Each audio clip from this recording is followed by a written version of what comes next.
أعوذ بالله من الشيطان الرجيم بسم الله الرحمن الرحيم السلام عليكم ورحمة الله وبركاته الحمد لله والصلاة والسلام على رسول الله سيدنا محمد بن عبد الله وعلى آله وصحبه ومن تبع هداه ووالاه لا حول ولا قوة إلا بالله سبحانك لا علم لنا إلا ما علمتنا إنك أنت العليم الحكيم لا إله إلا أنت سبحانك إنا كنا من الظالمين اللهم لا سهل إلا ما جعلته سهلا وأنت تجعل الحزن إذا شئت سهلا اللهم علمنا ما ينفعنا وانفعنا بما علمتنا وارزقنا علوما تنفعنا في ديننا ودنيانا وآخرتنا برحمتك يا أرحم الراحمين طبتم وطاب منشاكم وتبوأتم من الجنة منزلا أما بعد. Alhamdulillah, kita bersyukur kepada Allah Subhanahu wa taala.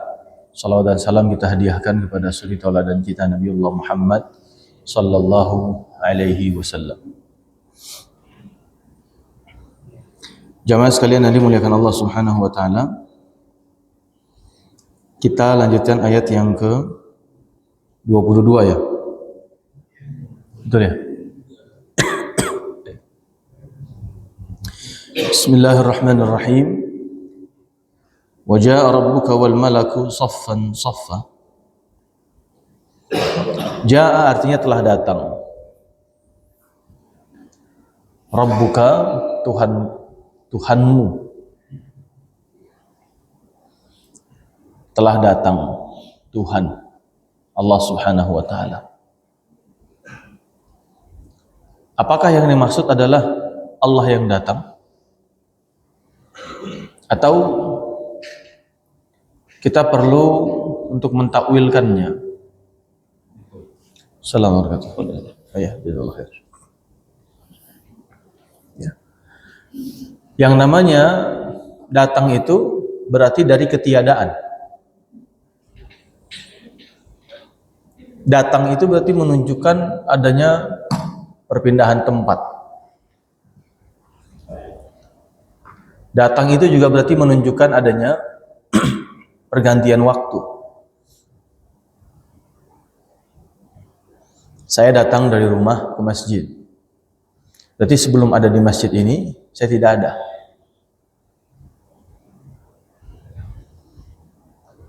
Ketika saya sudah datang di masjid, berarti saya nggak ada di rumah. Berarti ada dimensi ruang, dimensi waktu, tempat gitu kan. Saya datang ke masjid jam 6. Berarti pada jam 6 yang sama, saya nggak ada di rumah.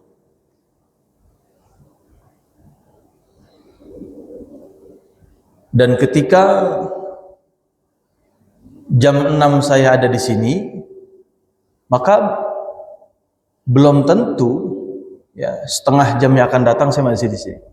Karena kedatangan itu sifatnya adalah sementara. Ya, jam 7:30 belum tentu ada di sini, jam 8:30 belum tentu ada di sini. Walaupun saya datang jam 6 bisa. Maka ja'a rabbuka di sini kemudian ditakwil bahwa tidak boleh Allah datang. Karena ketika Allah datang, maknanya berarti Allah meninggalkan tempatnya. Ya, kalau Tuhan datang berarti Tuhan meninggalkan tempat asalnya. Berarti di sana tidak ada. Di tempat asalnya tidak ada, dan sebelum dia datang berarti Tuhan tidak ada di situ.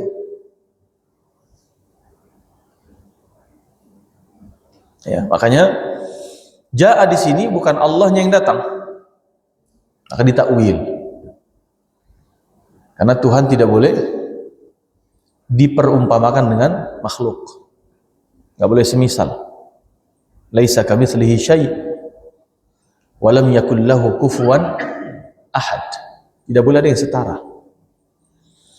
Tidak boleh ada yang sekufu, semisal, dan seterusnya. Maka Imam Qurtubi mengatakan, karena Imam Qurtubi ini secara fikih sebenarnya mazhabnya Maliki, tapi secara akidah beliau Asy'ari. Imam Qurtubi, biar kita tahu dulu mazhabnya beliau. Jadi dalam beberapa pendapat fikihnya punya kecenderungan kepada mazhab Maliki. Tapi secara akidah beliau Asy'ari. Makanya beliau takwilkan itu. Yang datang apa kata beliau? Amruhu wa qada'uh. Qalahu Al-Hasan sebagaimana disampaikan juga oleh Al-Hasan rahimahullahu taala. Yang datang adalah amruhu, keputusannya, qada'uhu, dan ketentuan ketetapannya. Ya. Kalla idza dukkatil ardu dakkan dakka. Ketika bumi sudah bergoncang semuanya, terjadilah kiamat, kemudian nanti dibangkitkan, berdirilah lama di padang mahsyar. Ada dua riwayat ya. Yang pertama fi yaumin kana miqdaru 50,000 sanah. Hitungan satu harinya 50.000 tahun. Pendapat lain 500 sanah, 500 tahun. Intinya lama lah. Satu harinya padang mahsyar dibandingkan dengan hitungan dunia. Yauma yaqumur ruhu wal malaikatu saffa. Ja'a rabbuka wal malaikatu wal malaku saffan saffa. Ya. Malaikat berdiri bersaf-saf, dan di sini sebut malak, dan malaikat pun bersaf-saf. Sama dengan surat An-Naba. Ketika semuanya sedang berdiri di padang mahsyar bersaf-saf, maka ja'a rabbuka. Ketentuan Allah datang, keputusan Allah datang. Ya. Apa kemudian peristiwanya jamaah sekalian? Peristiwanya adalah pengadilan Allah Subhanahu wa taala, mahkamahnya. Di padang mahsyar, saat semua kita menanti pasca mahsyar ini keputusan Allah seperti apa? Antara surga dan neraka saja. Ya. Ditandai awalnya dengan bangkit dari kubur, langsung terpisah golongan demi golongan. Wa kuntum azwajan salatha fa ashabul maimana ma ashabul maimana wa ashabul mash'amah ma ashabul mash'amah was-sabiqun as-sabiqun. Ada 3 kelompok besar. Kanan maimanah, mash'amah yang sengsara, dan yang duluan masuk surganya. Fa ashabul yamin ma ashabul yamin. Ada golongan kanan. Siapa golongan kanan itu? Dalam tafsirnya dijelaskan, misalnya orang-orang yang kelak dibangkitkannya berada di sebelah kanannya Nabi Adam. Jadi langsung terpisah. Manusia pertama Adam, baris semua manusia, ya. Kemudian semua yang di sebelah kanan Adam. Ashabul maimanah, ashabul yamin. Ashabul shimal, ma ashabul shimal. Yang golongan kiri siapa? Mereka yang dibangkitkan berada di safnya sebelah kirinya Nabi Adam. Ya. Atau tafsir yang lain, misalnya mereka yang ketika dibangkitkan digiring ke arah kanan, dan mereka yang dibangkitkan digiring ke arah kiri. Artinya sudah terpisah, bangkit dari kubur terpisah. Kemudian yang kedua, masih penantian. Ya, dalam kitab At-Tadhkirahnya Imam Qurtubi misalnya ada satu bab khusus tentang apa yang dijumpai semua umat manusia saat di padang mahsyar berupa peristiwa-peristiwa yang mencengangkan. Pertama, manusia baris. Kemudian semua jin pun dibariskan. Ya. Kemudian semua hewan, wuhush. Wa idzal wuhushu husyirat. Ketika binatang-binatang buas pun dihusyir, di mahsyar, dikumpulkan semua, dibariskan. Manusia, jin, kemudian binatang buas. yang mereka munkassat ru'usuhum, yang kepala-kepalanya udah pada pecah, udah pada robek-robek. Kenapa? Karena sudah diberlakukan qisas buat mereka. Ya. Sudah diberlakukan qisas. Yang dulu di dunia memangsa, nanti di sana akan dimangsa. Berkebalikan. Ya. Kemudian apa? Wasyayatinihim, syaitan-syaitan pun dikumpulkan semua. Wa an'amihim, binatang-binatang an'am. Apa artinya an'am? Hewan-hewan ternak. Dibangkitkan semua. Kumpul semua di padang mahsyar. Kemudian tumisatis syamsu wal qamar, cahaya matahari dan bulan tiba-tiba mati, gelap. Wan fataratin nujum, tiba-tiba bintang-bintang kemudian infitar, runtuh, jatuh semua. Maka langit seketika ya hanya menyisakan seolah-olah rona putih sebagaimana fiddah, perak. Fanshaqqatis sama, maka langit pun terbelah. Nah, ketika langit terbelah, warnanya seperti perak putih begitu, sementara matahari sudah tidak ada, cahaya bulan sudah hilang, bintangnya semua sudah berjatuhan, langit itu nggak ada apa-apanya. Maka langit pun insyiqaq, dia terbelah. Kemudian malaikat turun, penjaga langit pertama. Semua penduduk langit pertama turun semua malaikat. Ya. Dan semua faza', kata Imam Qurtubi, faz'ihim, ketakutan, cemas, disebabkan karena malaikat yang turun ini idhami ajsamihim, badannya gede-gede, ya. Bentuknya besar-besar, wa hauli aswatihim, dan suaranya menggelegar semua. Kemudian juga apa? Wa jami' tafarruqihim, firqatihim, kelompok mereka banyak. Ada malaikat penjaga bukit turun, gunung, penjaga laut turun semua. Ya, penjaga arsy Allah, penjaga langit satu turun semua, penjaga apa lagi? Ya, awan seterusnya. Turun semuanya. Semua ciptaan Allah ada malaikat yang ditugaskan untuknya, termasuk kita. Ma yalfidhu min qawlin illa ladaihi raqibun atid. Setiap kita punya dua malaikat. Allah tugaskan mengawal kita, mencatat semua amal kita. Dua malaikat, satu qarin dari bangsa jin. Semua kita punya. Nanti malaikat itu semua turun. Ya, yang penjaga bukit Taif kan malaikat tuh nawarin sama Nabi kan, mau enggak ya Rasul saya timpakan Taif kepada mereka. Jadi bukit-bukit, gunung-gunung, laut-laut semua itu ada penjaganya malaikat Allah Subhanahu wa taala. Maka manusia semua dengan penuh kecemasan dan ketakutan sebab yang turun badannya besar-besar. Idham yajsamihim, jasmaninya, ya, tubuhnya, badannya besar-besar.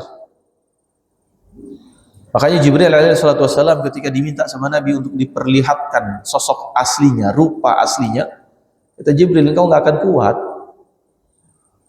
Dan ketika muncul dari balik bukit, tiba-tiba Nabi pingsan. Seketika Nabi terbangun, Jibril sudah ada, ya, dengan sosok aslinya, yang kakinya berpijak di bumi, di tanah, kemudian kepalanya ada di ufuk. Nabi katakan, jarak antara syahmata udhunaihi, antara cuping telinga sampai bahunya itu perjalanan berapa? 500 tahun. Punya 600 sayap. Satu sayapnya dibentangkan. Dan ketika satu sayap dibentangkan, maka tertutuplah ufuk itu. Dalam peristiwa Isra Mi'raj, ketika Nabi SAW mengatakan kepada Jibril, wah Jibril itu siapa? Kok besar banget? Bumi ada dalam kangkangannya, ada dijepit di antara dua rukbatayhi, di antara dua lututnya. Siapa itu malaikatnya? Kata Jibril, itu Israel. Ya, Israel. Tapi dibandingkan dengan Israfil, lebih besar lagi Israfil. Ya. Allah Subhanahu wa taala menciptakan sangkakala Israfil itu, ya, bentuknya seperti apa? Kalqarn, seperti tanduk, ya, tanduk kambing, tanduk domba dan seterusnya. Nah, kerucut begitu. Nah, diameternya itu, luasnya, ya, ukurannya seluas langit dan bumi. Dan Allah taruh itu di Fifi Israfil, di dalam mulutnya Israfil. Jadi udah ditiup dalam mulutnya. Ya, dalam hadisnya dikatakan Israfil senantiasa menengok ke arsy Allah, tunggu perintah saja. Kapan ya Allah? Kapan ya Allah? Dan kalau berdiri di bumi, kakinya di bumi, kakinya di tanah, maka kepalanya ada di arsy-Nya Allah Subhanahu wa taala. Itu Israfil. Berapa jumlah malaikat Allah? Banyak sekali. Wallahu a'lam bishawab. Dan kata Imam Qurtubi, setiap naik lagi satu tingkat langitnya, peristiwa yang sama terjadi. Ya, semuanya gelap, muncul cahaya seperti fiddah, seperti perak, kemudian langit terpecah, langit terbelah, kemudian turun lagi malaikat berikutnya. Dan setiap naik tingkat berikutnya, jumlah malaikatnya lebih besar. Adhaf, lebih berlipat ganda. Dan semua turun, ya, dengan badan yang besar-besar itu. Hauli aswat, suaranya pun menggelegar. Israel ketika disuruh sama Allah mencabut nyawanya sendiri, dia berteriak. Dalam kitab Tamhilul Ghafilin disebutkan misalnya, gambaran teriaknya itu seandainya semua umat manusia masih hidup, maka hanya dengan mendengar teriakannya semua bisa mati. Saking menggelegar suaranya. Ya. Kemudian apa? Tadi banyaknya kelompok mereka. Nah, ketika turun, maka mereka semua mengepakkan semua ajnihahnya, sayap-sayapnya. Kalau tadi Jibril semua sayap ditutup, gitu ya, dirapatkan, hanya satu yang dikepakkan, satu ufuk tertutup. Bagaimana ketika semua sayapnya dikepakkan itu? Dan mereka turun dengan mengepakkan semua sayap mereka. Subhanallah. Dan itu kondisi di mahsyar. Beberapa peristiwa yang terjadi di mahsyar. Belum tentang yauma yafirrul mar'u min akhihi wa ummihi wa abihi wa sahibatihi wa banihi. Kata Al-Hasan, awwalu man yafirru min abihi Ibrahim, wa awwalu man yafirru min zaujatihi Lut, wa awwalu man yafirru min ibnihi Nuh. Di padang mahsyar nanti pada minta tolong, minta bantuan. Anak minta bantuan bapaknya, tapi orang yang pertama lari dari anaknya ketika anaknya minta bantuan adalah Nabi Nuh. Awwalu man yafir min abihi, orang yang pertama kali lari daripada bapaknya ketika bapaknya minta tolong adalah Ibrahim. Wa awwalu man yafirru min zaujatihi, orang yang pertama lari dari istrinya ketika istri minta tolong adalah Lut. Makanya yauma yafirrul mar'u min akhihi wa ummihi wa abihi wa sahibatihi wa banihi itu beberapa ulama tafsir menafsirkannya adalah terjadi di padang mahsyar. Yauma la khullatun wala syafa'ah.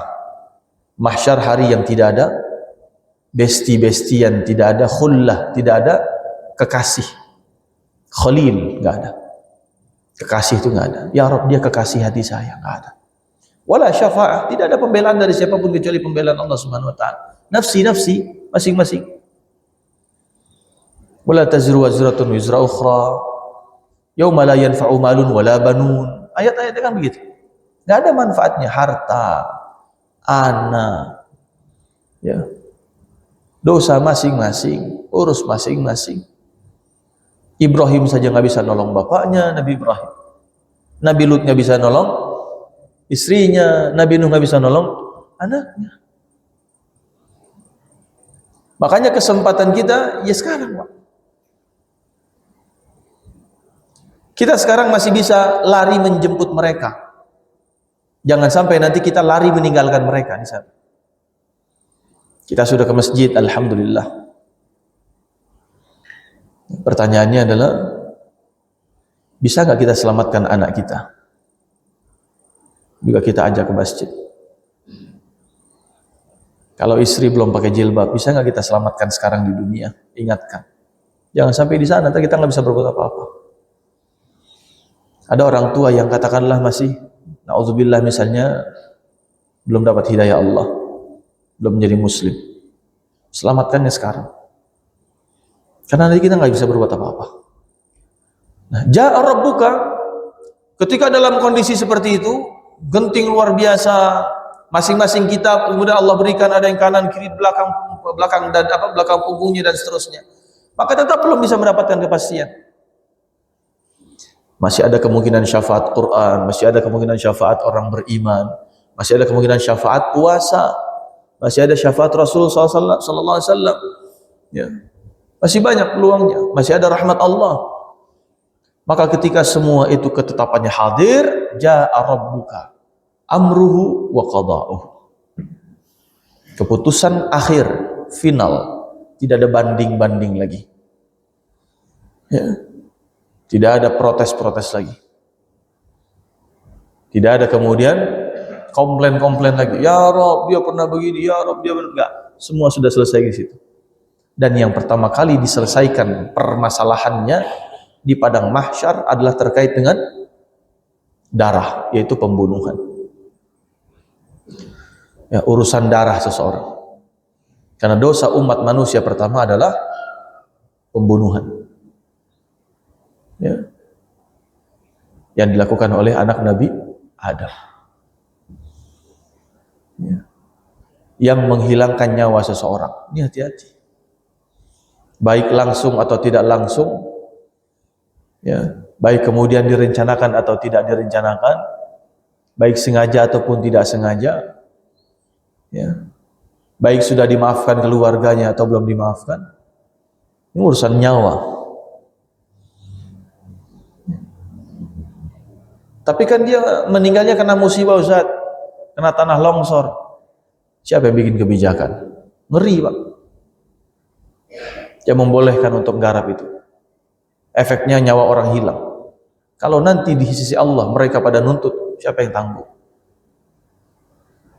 Kan nggak mungkin protesnya sama tanah, sama pohon, kan? Siapa asbabnya? Siapa kemudian yang menjadi perantaranya, wasilahnya, sehingga hilang nyawa seseorang dan seterusnya. Makanya Umar bin Abdul Aziz saja, ya, jangankan ada orang yang hilang nyawa, bahkan jangankan ada orang yang kepleset di zaman kekhalifahannya, bahkan satu pun hewan tidak ada yang kepleset di jalan. Ya. Saking apa? Penuh keadilannya, menjaga kemudian kebaikan masyarakatnya, menunaikan hak-hak mereka. Satu pun keledai pun tidak ada yang terprosok di zaman kekhalifahan Umar bin Abdul Aziz. Ditunaikan hak, dikasih jalan yang baik. Ya. Kemudian apalagi yang diputuskan oleh Allah Subhanahu wa taala terhadap amal soleh yang akan diputuskan pertama kali terkait dengan 3. Satu adalah apa? Yang berjihad di jalan Allah Subhanahu wa taala. Yang kedua, orang kaya yang dermawan. Yang ketiga, orang yang Allah berikan kepadanya Al-Qur'an.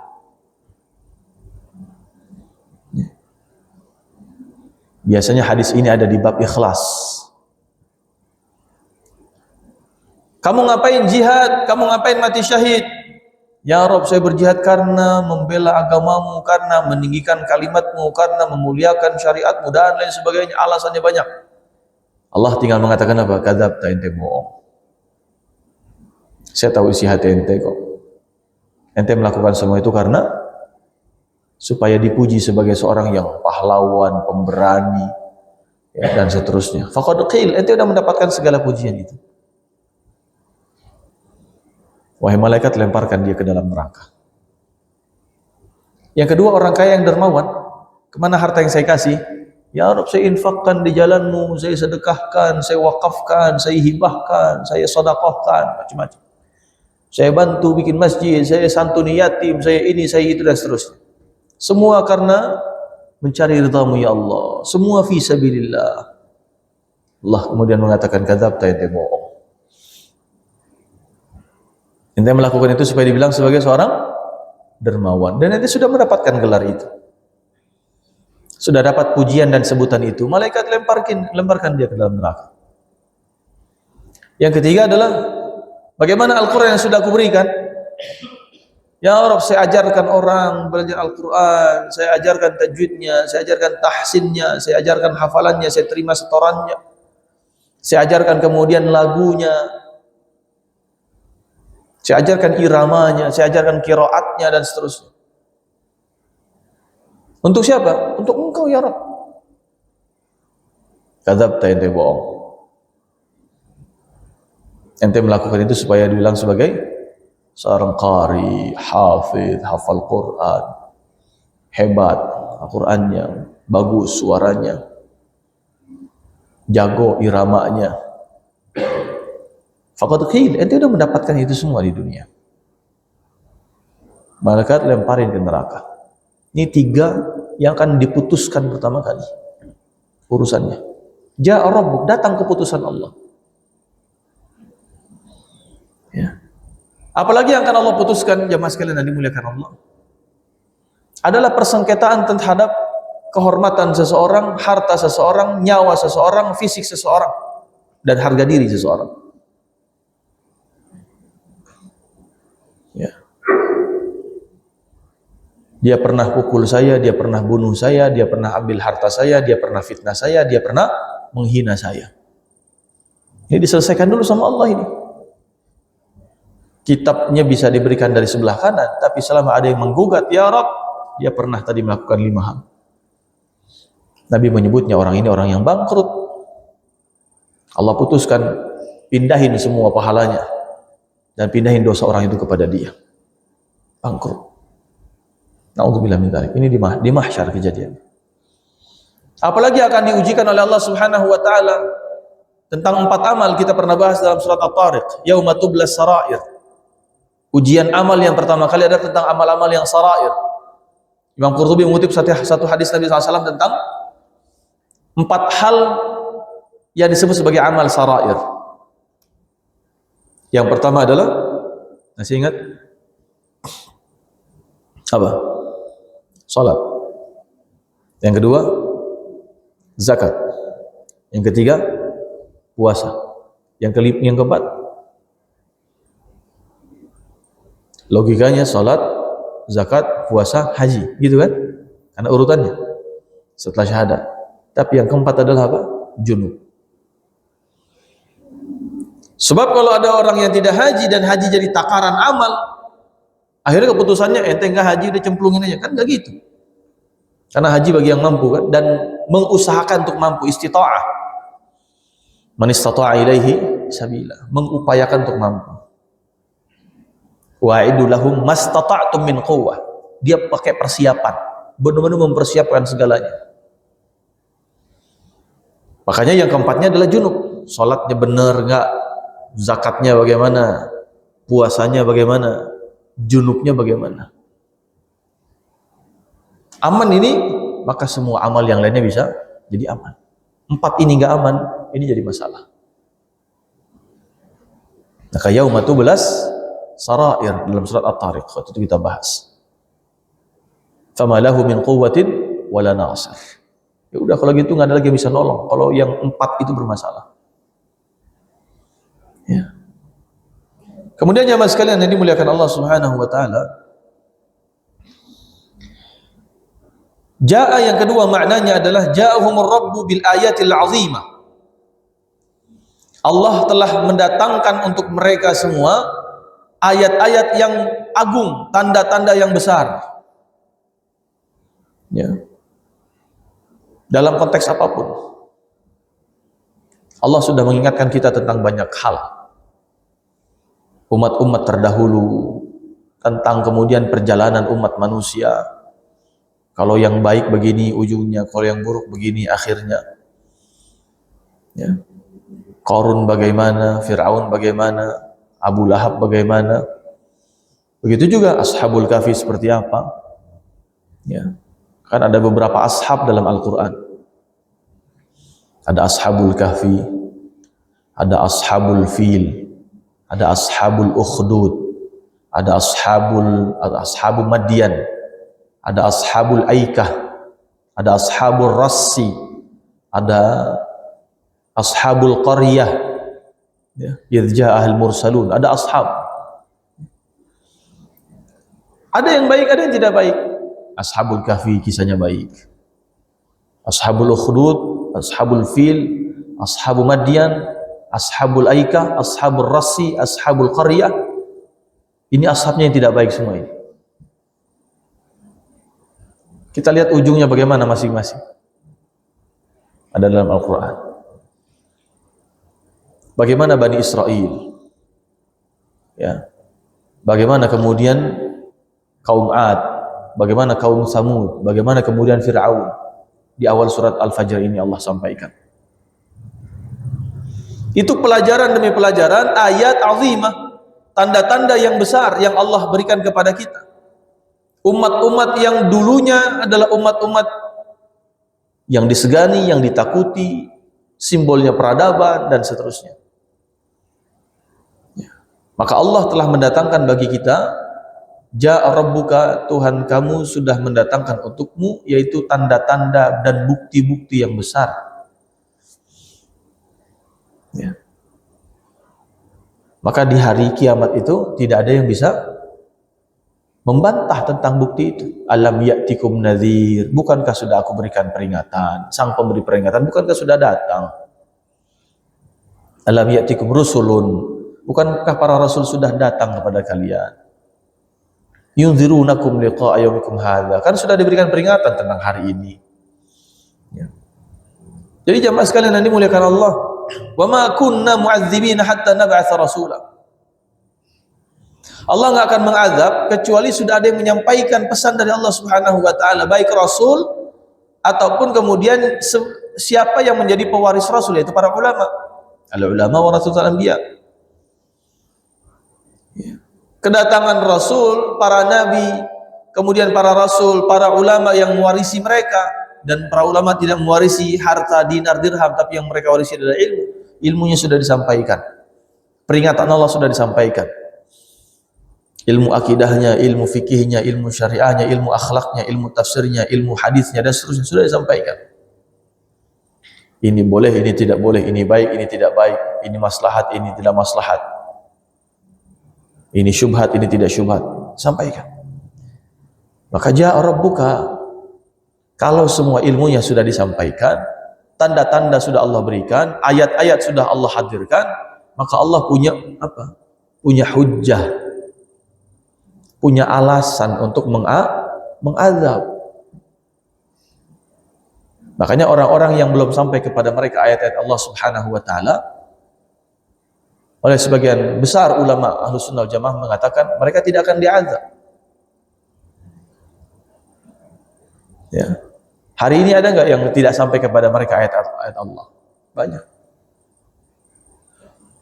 Orang-orang hidupnya di pedalaman sana, di pedalaman hutan Amazon misalnya, kalau ada. Orang-orang Eskimo, sampai nggak kepada mereka Al-Quran? Mungkin nggak sampai. Dan nggak usah jauh-jauh, yang di Indonesia saja juga banyak yang di pedalaman mana. Kalimantan mungkin, pedalaman Papua mungkin, ya. Pedalaman Nusa Tenggara mungkin, pedalaman Jawa Barat pun masih ada, ya, Baduy misalnya, ya, dan seterusnya. Pedalaman Sumatera, di Mentawai sana, siapa yang pernah dakwah ke sana? Maka konsep tentang Ja'a Rabbuka, Allah telah mendatangkan semua sehingga Allah punya alasan, punya hujah untuk mengazab. Ini yang kedua. Karena ayat berikutnya adalah waji'a yauma idzin bi jahannam. Allah punya alasan untuk mendatangkan neraka jahanam pada akhirnya di padang mahsyar. Jahanam diseret sama malaikat-malaikat Allah Subhanahu wa taala. Karena Ja'a Rabbuka, Allah sudah berikan semua ayat-ayatnya. Tegurannya, peringatannya, penyampai pesannya, ya. Mungkin musibahnya, mungkin bencananya sudah dikasih semuanya. Begitu juga dengan nikmat.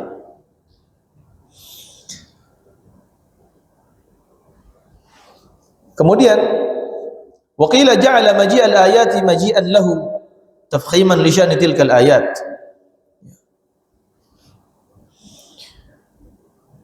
Allah kemudian datang dengan tanda-tandanya, kemudian Allah datang dengan zatnya. Ini tafsir yang ketiga. Jadi sudah tanda-tandanya kan, matahari sinarnya hilang, kemudian bulan pun sama, kemudian bintang pun runtuh, kemudian ada rona putih di langit, kemudian langit terbelah, malaikatnya itu. Ini tanda-tanda kedatangan zatnya Allah Subhanahu wa taala. Setelah tanda itu datang, maka tidak lama zatnya Allah pun akan datang. Ini tafsir yang ketiga. Ya. Tapi ini pendapat lemah. Makanya kalau dalam tafsir Qurtubi, kalau sudah ada kata qila, itu biasanya pendapatnya yang lemah. Salah satu cara beliau menjelaskan bahwa pendapat itu lemah atau tidak ada rujukan yang pastinya siapa yang mengatakan itu, maka beliau mengatakan qila. Tapi nggak apa-apa kita sampaikan. Kata beliau qila, ada yang bilang bahwa maknanya adalah kedatangan ayat-ayat itu sebagai tanda kedatangan zatnya Allah Subhanahu wa taala. Berikutnya dikutip satu hadis Nabi sallallahu alaihi wasallam, ya bani Adam, wahai anak manusia, wahai anak Adam, maridtu falam ta'udni wastasqaituka falam tasqini wastat'amtuka falam tut'imni. Wahai anak manusia, wahai anak Adam, aku sakit engkau tidak menjengukku. Aku minta minum kepadamu engkau tidak memberikanku minum. Aku minta makan kepadamu engkau tidak memberikanku makan. Ini hadisnya jangan dimaknai secara tekstual. Karena kalau maridtu falam ta'udni, aku sakit engkau tidak menjengukku, tentu batal ketuhanannya. Masa Tuhan sakit? Apa maknanya? Ketika ada saudaramu yang sakit, aku ada di situ. Kenapa engkau tidak datang menengok saudaramu yang sakit? Makanya kalau ada orang yang sakit, jemaah sekalian, seringkali kan orang yang sakit yang minta doa, doain aneh ya cepat sembuh. Sebetulnya terbalik ya, kita yang minta doa sama dia. Ya, harusnya kita minta doa. Kenapa? Ya, doa yang disampaikan oleh orang yang sakit diaminkan oleh berapa malaikat? 700 malaikat. Dan dengan hadis ini Allah pun di situ. Apapun yang diminta sama orang sakit, dia doa, Allah yang kemudian kabulkan selama kita menengok dia dan menjenguk dia. Yang kedua, saya minta minum, kenapa engkau enggak kasih minum? Maksudnya apa? Datanglah kepada orang yang kehausan, kasih minum. Nanti Ramadan, bentar lagi insyaallah 26 hari ke depan, menjelang maghrib banyak orang yang haus kan? Ya, betul ya? Atau bukan maghrib doang, dari siang ya? Kalau siang jangan dikasih, ya, ngasihnya pas maghrib aja. Kalau siang takut khilaf dia, ya. Kasih menjelang maghrib, buka puasa. Subhanallah, dia berdoa bersyukur, Allah di situ mengabulkan semua doanya. Begitu juga dengan apa? Wastat'amtuka, saya minta makan kepadamu, maksudnya apa? Bukan Allah butuh makan. Ma uridu minhum mir rizqin wa ma uridu an yut'imun. Saya enggak butuh kok mereka kasih makan buat saya. Enggak, Allah bukan yang minta makan, tapi datanglah kepada orang yang lapar. 3 poinnya dalam hadis ini. Datangi orang yang sakit, datangi orang yang kehausan, datangi orang yang kelaparan. Makna ja'a rabbuka, Tuhanmu datang di situ. Ini makna yang keempat. Bahwa Allah akan datang pada orang yang sakit, yang kehausan, dan yang kelaparan. Maka ketika kita datang kepada mereka, berarti kita tanda petik sedang mendatangi Allah Subhanahu wa taala. Tentu bukan secara fisik, tapi kita sedang mendatangi pertolongan Allah, menjemput semua pengabulan doa yang akan disampaikan oleh yang kelaparan, yang kehausan, yang sedang sakit. Ini mahal sekali. Ya. Makanya satu ketika Nabi SAW ngetes, siapa di antara kalian yang hari ini puasa? Siapa yang tunjuk tangan? Abu Bakar. Siapa di antara kalian yang hari ini sudah nengokin orang sakit? Siapa yang nunjuk tangan? Abu Bakar. Siapa di antara kalian yang hari ini sudah memenuhi hajat saudaranya? Siapa yang nunjuk tangan? Abu Bakar. Siapa di antara kalian yang hari ini sudah mengantarkan jenazah? Siapa yang tunjuk tangan? Abu Bakar. Puasa, nolong orang, memenuhi hajat orang, kemudian nengok sakit, nganterin jenazah. Siapa yang dalam satu harinya terkumpul 4 amal ini, kata Nabi jaminannya masuk surga. Ya. Kita hari Senin udah puasa, Pak. Tugas kita 3 lagi berarti. Cari orang sakit. Yang paling gampang ke rumah sakit aja, tapi jangan sok kenal. Ntar semua kamar didatengin lagi. Siapa ente? Bukan jam besuk datang-datang aja kan gitu. Emang yang paling susah nyari yang meninggal pada akhirnya. Kan nggak mungkin dibikin-bikin yang meninggal kan. Dan jangan diharap-harap. Mudah-mudahan hari ini ada yang meninggal. Jangan begitu pula. Ya ini tanda petik bonusnya lah. Ada yang meninggal nganterin jenazah. Bantuin orang bisa, puasa bisa, nengokin orang sakit bisa.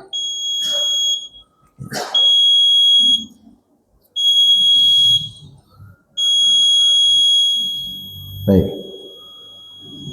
Masih di 23 kita ya.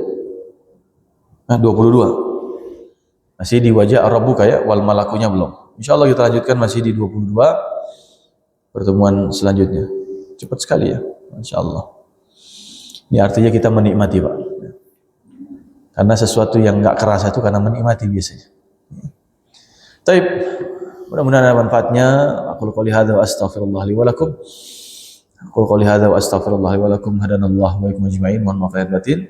Subhanakallahumma bihamdika asyhadu an la ilaha illa anta astaghfiruka wa atubu ilaik. Billahi taufiq hidayah. Assalamualaikum warahmatullahi wabarakatuh.